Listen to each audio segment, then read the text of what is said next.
Welcome back to Bombastic Nation and Ting and Ting and Ting. I'm Mr. Giant, and I'm back with some more vibes for all you. And we continue in that Napoleon series here. This one is Napoleon's Bloodiest Day. Borodino, 1812. Borodino, 1812. I hope I'm pronouncing it right. Hit me up and tell me if I'm pronouncing it right. But that's what we won't get into. I'm going to leave a link in the description for this. Go check it out, man. Go check out the whole history and stuff and all of that of Napoleon's things. You know, there's another series called Napoleon's Marshals. I may or may not do that one. I'm not sure, but we'll see. Let me know in the bottom if you want me to do that one too. But we're gonna keep going with this here. Let's YouTube it, simmer and see what the bloodiest day in Napoleon's history. This Epic History TV video is brought to you by Oh, so I'm gonna eat one of these. Documentary streaming service.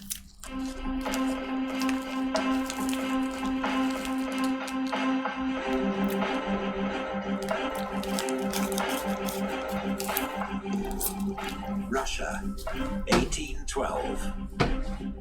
Napoleon invades his former ally with the largest army Europe has ever seen. Wow. But for the French Emperor, the decisive blow remains frustratingly beyond reach. Russia's resilience is unlike anything he's ever encountered. And as winter closes in, his army begins the most infamous retreat in history.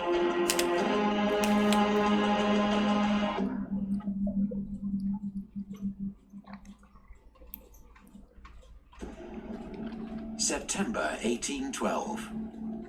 10 weeks had passed since Napoleon invaded Russia with more than 500,000 men. The French Emperor wanted a quick victory over the Russians, one that would force Emperor Alexander to make peace and agree to French terms. But at Vitebsk and then Smolensk, the outnumbered Russian army had narrowly escaped his clutches. The holy city of Smolensk had been virtually destroyed. Napoleon had advanced deep into Russia, and months of marching had left his army decimated by disease and exhaustion. It was now half its original strength, and summer was nearly over. But finally, 70 miles west of Moscow, near the village of Borodino, the Russians had turned to offer battle. Napoleon would have a chance to win the decisive victory that he believed would end the war. In 1812, Napoleon was master of Europe, but his meteoric rise to power had nearly been cut short several times by cannonballs, bullets, even by Madame Guillotine. His early years are brilliantly retold in the drama documentary Napoleon, available now on documentary streaming service Magellan TV, generous sponsors of this video. Magellan TV offers access to more than 2,000 documentaries on history, science, space, and true crime, available through your TV, computer, phone, or tablet, from as little as $5 a month. New documentaries are added weekly, and many are available in glorious 4K. And if you visit Soldiers, here is the battle you have so long desired. Henceforward, victory depends on you. My man could speak, an orator at best.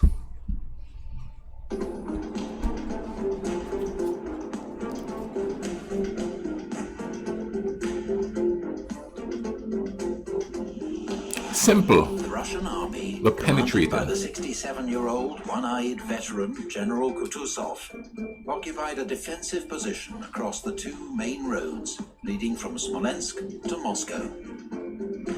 General Barclay de Tolly's First Army was on the right, its front protected by the Kalansha River, steep-banked but shallow and easily forded. Prince Bagration's Second Army was on the left, a more open position but reinforced by major earthworks, the Great Redoubt, and what the French nicknamed for their shape the Flèche, the arrows. Another forward redoubt at Borodino was expected to delay the Borodino. enemy's advance. Should learn to speak another language Still again. dispute the size of the Russian army, but it's likely Kutuzov had around 121,000 men and 680 guns at Borodino. On the 5th of September, Napoleon's army began to arrive from the west. Around 130,000 men and 585 guns. Napoleon quickly saw that the Borodino redoubt would have to be taken before he could deploy his army, and ordered an immediate assault. The attack was led by Compan's 5th Division of the 1st Corps, supported by the Polish 5th Corps to the south. In several hours of heavy fighting, the redoubt changed hands more than once. But late that evening, the Russians finally withdrew to their main line, and the redoubt fell to the French. Its capture had cost them an estimated 4,000 casualties, while the Russians lost around 6,000 men. Wow. Napoleon noted how few prisoners were taken, a worrying sign of the enemy's unbroken resolve. Both sides spent the next day preparing for battle.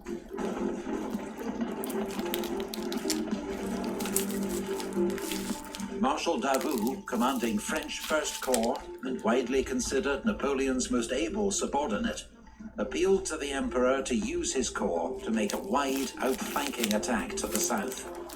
But Napoleon dismissed the idea as too risky, and instead began preparing for a massive frontal assault on the Russian defenses.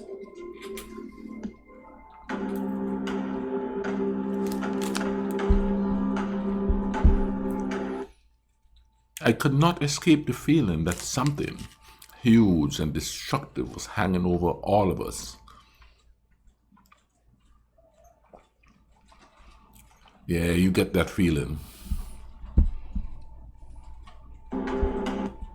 Most able subordinate appealed to the Emperor to use his corps to make a wide outflanking attack to the south. But Napoleon dismissed the idea as too risky, and instead began preparing for a massive frontal assault on the Russian defenses.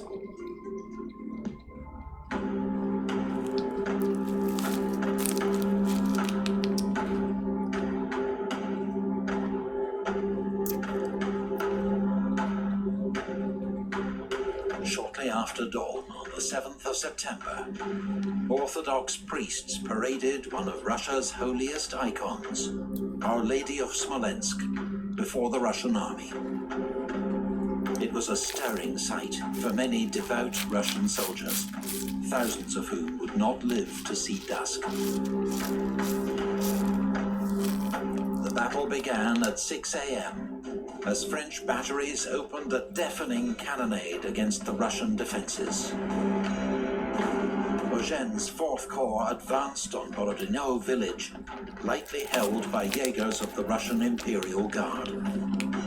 After clearing the village, his infantry crossed the Kalacha and advanced towards the Great Redoubt, but were driven back with heavy losses. The Russians burned the bridge across the river, but did not launch a counterattack, and Eugene was able to move cannon into the village to put flanking fire on the Great Redoubt. In the center, Davout's 1st Corps began its advance against the Fleches, coming under heavy fire. While on the right, the Polish 5th Corps, ordered to take Utitsa, got held up in the woods and ravines. Their slow advance allowed Tushkov's 3rd Corps to send a division north to reinforce the Fleche defenses. Man, strategies out the His wazoo. headquarters in Gorky took little part in the battle, leaving tactical decisions to his subordinates. Barclay and Bagration had spent most of the summer arguing furiously over strategy, but in the hour of crisis, they put their differences aside. They could see the main French attack was falling on the Russian center and left. So Barclay ordered General Bagavout's Second Corps south to reinforce Bagration.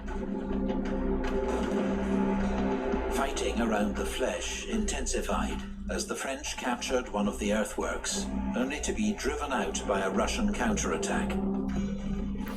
Davout himself was injured in the fighting as he fell from his dying horse, but he refused to leave the field. When Russian cavalry counterattacked, Marshal Murat himself led the French cavalry forward to meet them. Ney's Third Corps now joined the attack on the Flèche. See all this. Charged by Russian cuirassiers forced Murat to take shelter in a square of Württemberg infantry. Murat, with his flamboyant dress and reckless courage, had now even made a name for himself among the Russians. The Cossacks, in particular, saw him as a kindred spirit and were eager to capture him alive if they could. To the south, Polish troops now took Utitsa, which the Russians set ablaze before withdrawing. But General Bagavout's reinforcements arrived just in time to shore up the Russian flank. Around 10 a.m., Eugène launched another attack on the everything is just moving, you know. It was briefly captured by Morand's 1st Division before his men were thrown out by a ferocious Russian counterattack. The Russian army's 27-year-old artillery commander, General Kutesov, was killed leading one of these counterattacks. A heroic death, but a blow to the organization of Russian artillery for the rest of the day. Fighting continued to rage around the Flèche earthworks. Some counted as many as 6 major French assaults, involving 45,000 troops, with hundreds of cannon on both sides, pouring fire into the packed ranks. More than once, French infantry fought their way into one of the Russian positions, only to be driven out again at bayonet point. Junot's Westphalian Corps was sent forward in support, helping to clear Russian skirmishers from the woods to the south. General Bagration was close to the action, overseeing the defense of the Flèche, leading forward reinforcements and ordering counterattacks. This is riveting. He was hit in the leg by shell fragments. Mortally wounded, he was carried from the field. Shaken by the loss of their iconic commander, the exhausted Russian infantry began to fall back. The French finally took the Flèche. Marshal Murat then led forward Friant's division, First Corps' last reserve, supported by waves of heavy cavalry on both flanks. Russian grenadiers formed squares to ward off the French cuirassiers, while their own guard cavalry fought the French in a giant confused melee, with heavy losses on both sides. The Russians resisted doggedly, but the combined onslaught of French artillery, cavalry, and infantry proved irresistible. As the Russians pulled back, Friant's infantry fought their way into the village of Semyonovskia. The Russian center was in disarray and seemed close to breaking. Surely now was the time for Napoleon to deliver the knockout blow.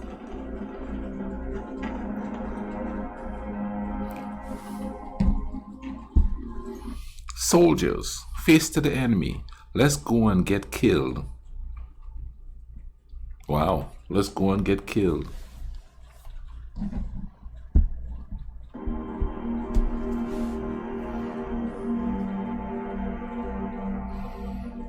For most of the day, Napoleon remained at his headquarters near Borodino.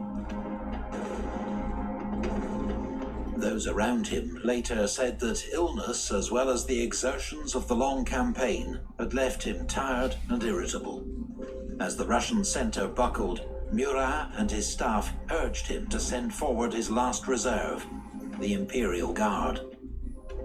The emperor refused. If there is another battle tomorrow, he asked them, where is my army? But he did make one exception. Barclay was continuing to move troops from his unengaged right wing to bolster the center. As Osterman Tolstoy's 4th Corps arrived behind the Russian center, French observers feared they were massing for an attack. So Napoleon ordered forward General Sorbier's Guard artillery.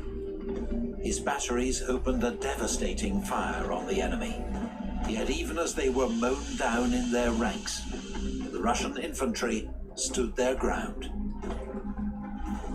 On the Russian right wing, all remained quiet, so General Platov, commander of the Don Cossacks, proposed that he lead an attack on the lightly defended Borodino village. Permission received, Generals Platov and Uvarov led a force of 8,000 Cossacks and cavalry across the Kalacha River. They fell on French and Italian troops around Borodino with complete surprise, spreading panic and disorder. Wow. Grouchy's 3rd Cavalry Corps had to be pulled back across the river to drive off the Russians. Russian commanders saw this raid as a missed opportunity, but it had delayed the next French attack by 2 hours, and may have persuaded Napoleon that he was right to hold back his reserve.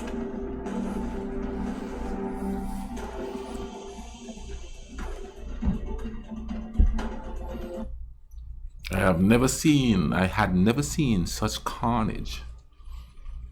Napoleon's aide-de-camp, General Rapp. Wow. Soldiers are writing about that stuff.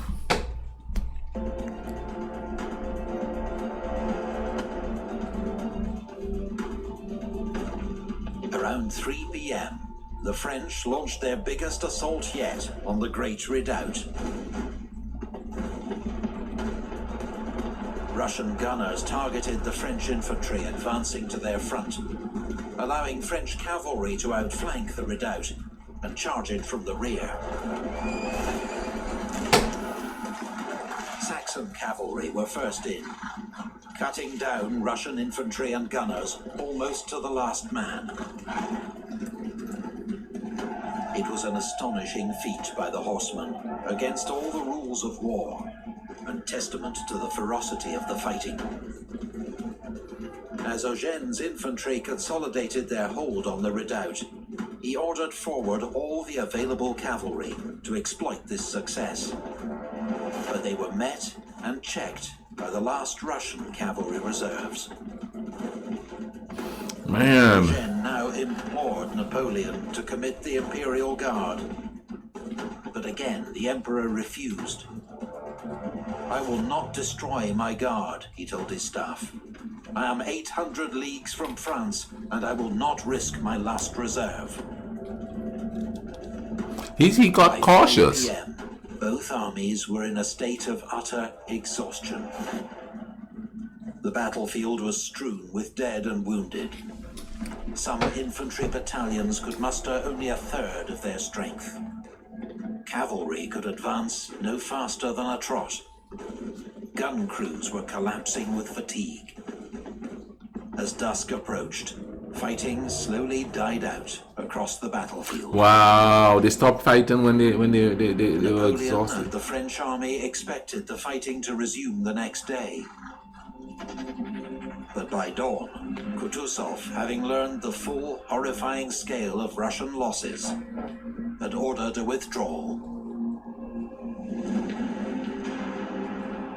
The losses on both sides were enormous. Russian casualties are estimated at 44,000. French losses around 30,000, including 49 generals, 12 of them killed. Borodino would prove to be the bloodiest single day of the Napoleonic Wars. The Russian army could not fight another battle until it had received major reinforcements.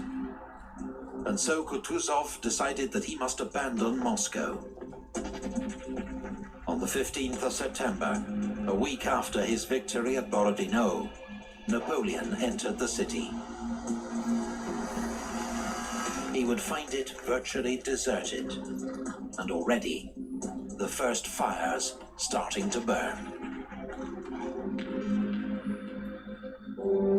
Wow. To the artists, I didn't talk much to that one, but that one had me like really paying attention there. It's a lot of humans dying.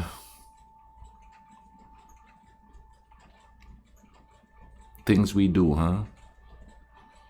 But if we pay attention, we could stop it now. We have the internet. We could start learning about each other. Stop allowing ourselves to be separated. You know what I mean? I think the younger generation are starting to get intertwined through the internet. It's cool to know somebody from somewhere different. I mean, well, even when I was young, man, you know, we had pen pals and stuff, you know, somebody from a different country that we could write to, you know, and we could find out about them, you know, in some faraway place, you know what I mean? And we have the internet to do that. We could do that and learn about each other. Don't try to change a person. Try to enjoy a person for the differences that they are. Because if we all were the same in this world, it's going to be so boring. And, you know, when I say the same, I mean culturally speaking different without fighting. But anyway, I ain't going to babble too much. I'm going to let you all go. Go out there, get to know a stranger, respect the stranger, and take care of each other, all right? Cool runnings.